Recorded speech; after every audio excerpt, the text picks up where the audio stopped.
Hello and welcome to this, my next and latest chess video. This is a game that I played and it forms part of my series, my chess game of the week, my YouTube chess series, and this is for the week ended Sunday the 15th of June 2014. Now during this week I actually haven't played that many games, and this isn't a wonderful game really, but it's the best I could picked on to choose for the series. As I haven't played that many during the week, my rating hasn't risen and I'm still just below 1300, and this is a free internet chess game again on the FICS, 5-minute blitz time control, and my opponent black here is rated about 1300 as well, so we're about the same rating. So I'm going to go on with the game now. I as white start and play e4, my favourite white opening, and black plays c5 in response. This is the Sicilian defence, very aggressive black defence to e4, favoured by Bobby Fischer, and it's been favoured by many people, and there are many replies. But my favourite reply is 2c3, which forms the Alapin Sicilian. Black is trying to clamp down on white's centre with the asymmetric c5 move, and here c3, although it's taking away a good square for the white knight on c3, it's actually preparing, if albeit a bit slowly, to get white to get a pawn back in the centre on the d4 square, and threatening to open up the c file. So that's the sort of basic theory of playing the c3 Alapin Sicilian. And here black plays 2e6. There are other variations. Perhaps the best one would be, I think, knight to f6. There's another variation where you can play 2d5. Black could play 2d5. And another variation that's sometimes seen is knight to c6. Of those, I guess knight to f6 is the mainline variation, but here we have a 2e6 variation, and I just go ahead and play d4, and black captures with the c pawn, and I recapture with the c pawn, and so as white I'm quite happy. I've got central control with my two centre pawns, and sure, the c file is open, but also I can now put my knight onto c3 with no problems now, so I'm quite happy with that outcome. And here black plays d5. I've got options. I could push my white pawn, but here I elect just to develop and play knight to c3. Black develops knight c6, and now I do elect to push the pawn e5, and I'm really it's going to be a battle for the centre a bit now, and I'm going to be trying to hold on to my centre white pawns and develop and then attack the black king. The beauty of having the pawn on e5 is that the knight can't go to f6, so black develops his knight on g to e7, and I develop bishop b5, pinning the knight on b5, knight on c6 rather, to the black king.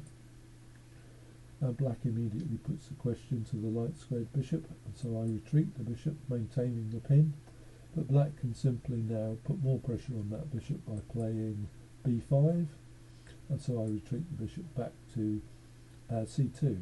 Now here this is quite thematic in the c3 Sicilian. This bishop is on a good diagonal aiming at h7.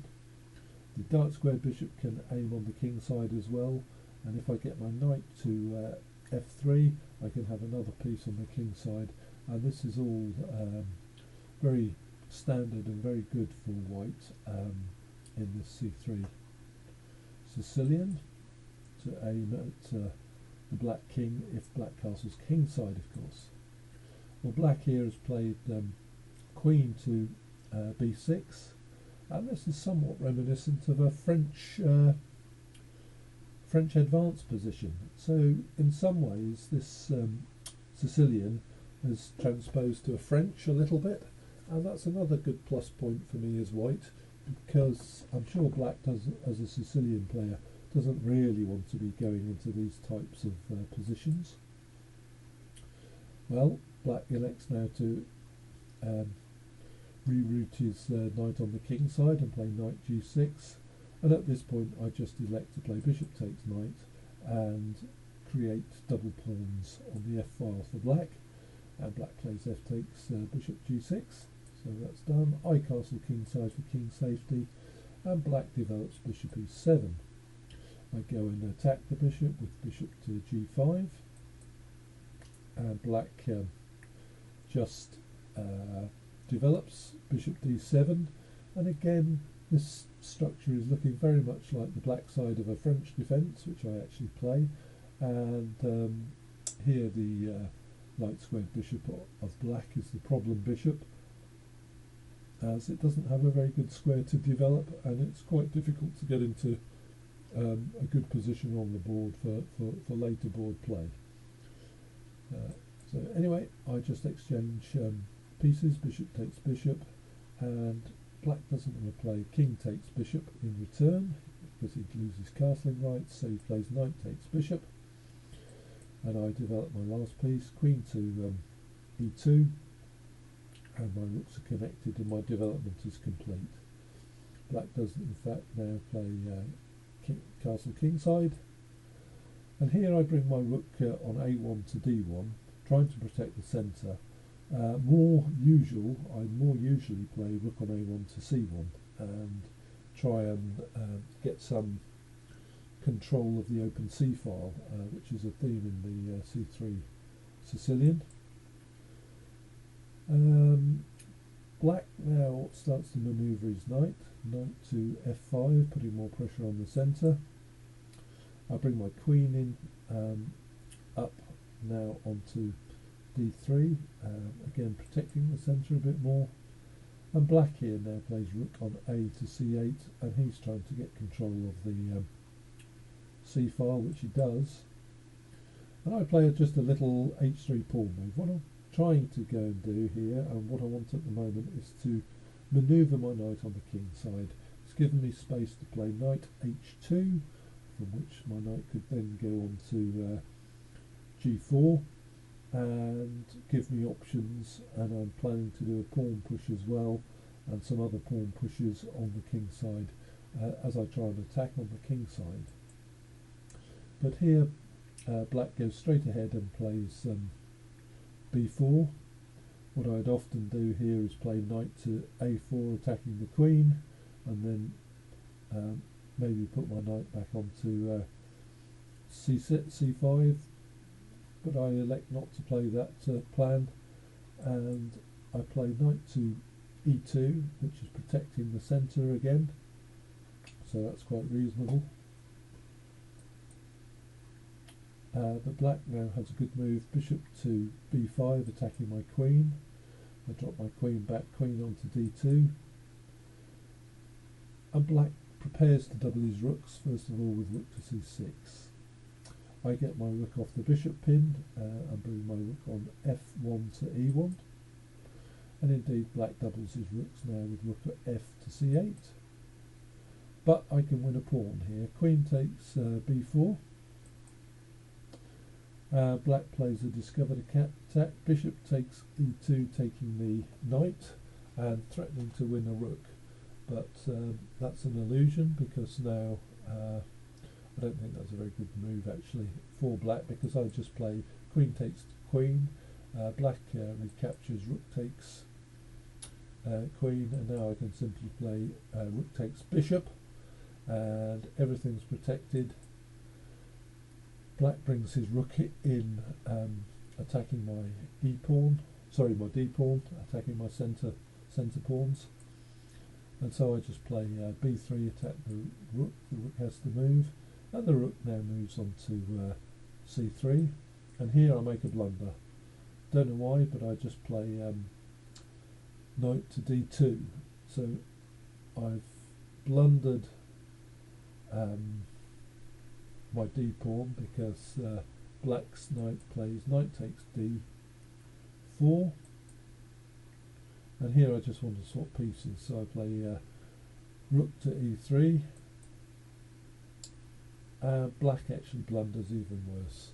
Don't know why, but he plays knight to c2, seemingly attacking my rook, but I can just play rook takes rook for free, and I've gone a rook up.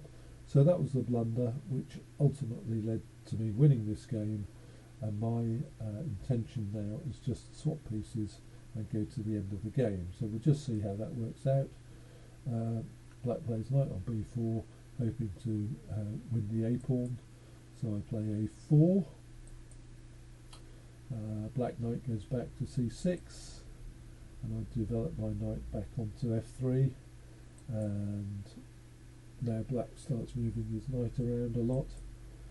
I bring my rook up to c7, attacking the knight. Black moves his knight back, knight to f5. I protect the b pawn, rook to b1, and black makes a little escape square for his king with h6, and I start to push my pawns, b4.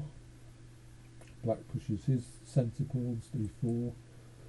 I first of all go and attack the black rook, and black plays his rook to b5, attacking my e-pawn, that's defended by my knight. I bring my other rook over, rook to d7, to attack the centre pawn, the d pawn of black. Black brings his king over.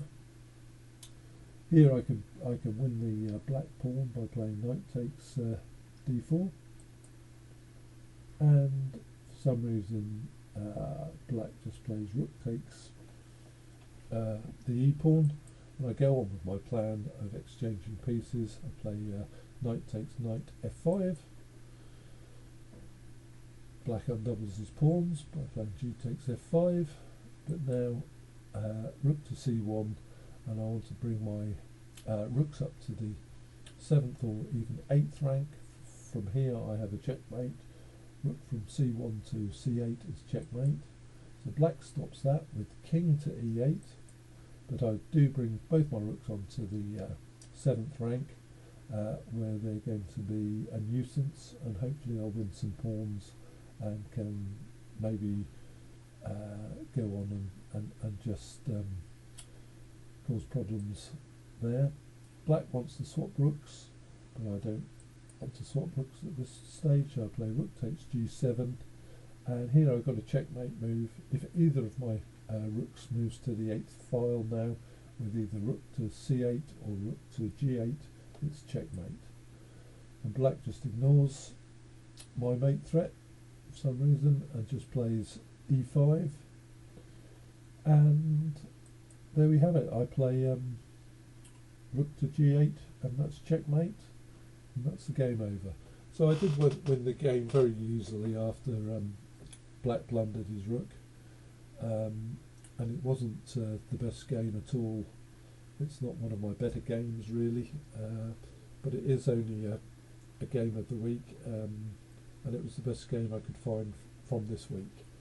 So I hope you've enjoyed it. I hope you've seen some ideas in the C3 Alapin Sicilian, which I have featured in my videos before now, and I think it's a reasonable try for white against the Sicilian, and it sort of maybe just dampens the enthusiasm of black. Black, who plays the Sicilian, black player is often hoping to go into his own pet variation of the Sicilian, and there are so many variations of the Sicilian that just having a standard reply, which I do, of the C3 Alapin Sicilian, that works well and to me is very logical, is very good, I think, because it takes black out of his Sicilian preparation and gives him a game that he doesn't really want. As you see in this variation, the variation almost turned into a French defence, and that certainly would not be what a Sicilian player was aiming for at the start of the game. So that's the game over. Thank you very much for watching. Hope you've enjoyed that, and happy chessing during the week, and I hope to find some better games to show you. But that's all for now. Thank you very much. Bye for now.